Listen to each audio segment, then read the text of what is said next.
శ్రీ గురుభ్యో నమ. హరి ఓం. జగద్గురు శ్రీమద్ విరాట్ పోతులూరి వీరబ్రహ్మేంద్ర స్వాముల వారి కాళికాంబ సప్తశతిలో 683వ పద్యంలో స్వామివారు యోగ విషయమై చక్కటి సందేశాన్ని తెలియజేస్తూ ఉన్నారు. అంటే మనిషికి బ్రహ్మము లేదా బ్రహ్మ పదార్థము తెలుసుకునేటటువంటి విషయం యోగ విషయం అన్నమాట. అంటే తాను యోగి అవుతే బ్రహ్మ పదార్థాన్ని తెలుసుకుంటాడు, తాను పరబ్రహ్మం అవుతాడు. మరి అలా పరబ్రహ్మ స్వరూపం తాను కావాలి అంటే ముందు ఈ యొక్క శరీరం యొక్క బడలికను తెలుసుకోవాలి.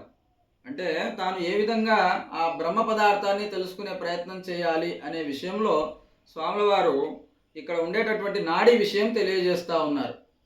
కుడిగా ముక్కు నుంచి నడచు పింగళ నాడి, ఎడమ ముక్కు నుంచి నడచు నిడయు,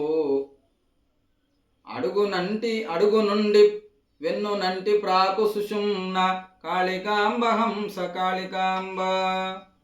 చాలా చక్కగా చెప్పారు స్వాముల వారు. మనకు ఏదైతే కుడి ముక్కు ఉంటుందో ఈ ముక్కు నుంచి నడిచేటటువంటి నాడి ఏదైతే ఉంటుందో దాన్ని పింగళ నాడి అంటారు.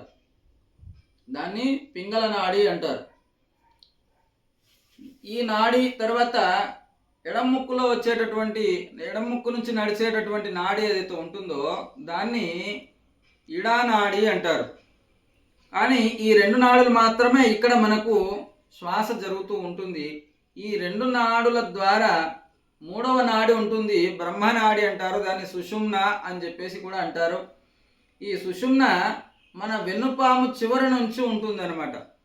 మన వెన్నుపాము చివరి నుంచి పైకి వక్రంగా ఇట్లా పాకి ఉంటుంది. వెన్నునంటే ఉంటుంది వెన్నుపాము, దాని పేరు అందుకోసం వెన్నుపాము అన్నారు. పాము ఆకారము వంకరగా తిరిగి ఉంటుంది కాబట్టి అక్కడ ఈ యొక్క సుషుమ్న నాడి దాన్ని అంటి ఉంటుంది అన్నమాట. ఆ విషయాన్ని వీరబ్రహ్మేంద్ర స్వామి వారు స్పష్టంగా చెప్తా ఉన్నారు.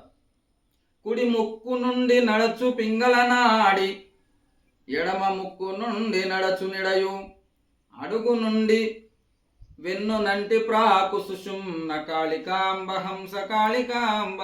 మూలాధారం నుంచి సహస్రారం వరకు అంటుకొని ఉండేటటువంటి నాడి సుషుమ్న నాడి, దాన్ని బ్రహ్మనాడి అంటారు. అట్లాగా ఈ సుషుమ్న నాడి చివరన కుండలిని శక్తి ఉంటుంది. ఒక అద్భుతమైనటువంటి ప్రాకృతికమైనటువంటి శక్తి మన లోపల ఉంటుంది. దాన్ని తెలుసుకోవడానికి ఈ మూడు నాడుల గురించి మనకు ముందు తెలియాలి. దాంట్లో రెండు నాడుల ద్వారా ఈ సుషుమ్న నాడిని మనం జాగృతం చేస్తే కుండలిని జాగృతం అయిపోయి ఊర్ధ్వగమనం చెందుతుంది. అది వీరబ్రహ్మేంద్ర స్వామి వారు స్పష్టంగా తెలియజేసినటువంటి యోగ పద్ధతి అన్నమాట. హఠయోగము, దీన్నే రాజయోగము అని చెప్పేసి కూడా అంటారు. మరి ఈ పద్ధతిలో మనము ఈ నాడులను తెలుసుకొని ఆ నాడుల ద్వారా మనం మోక్షాన్ని పొందే ప్రయత్నం చేయాలి.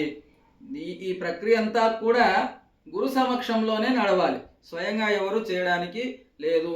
అలా చేస్తే ప్రాణహాని జరుగుతుంది. కాబట్టి ఎవరు కూడా స్వయంగా ఈ కుండలిని యోగ చేయడానికి ఉపక్రమించరాదు అని చెప్పేసి వీరబ్రహ్మేంద్ర స్వాముల వారు తెలియజేస్తున్నారు. మంగళం మహత్.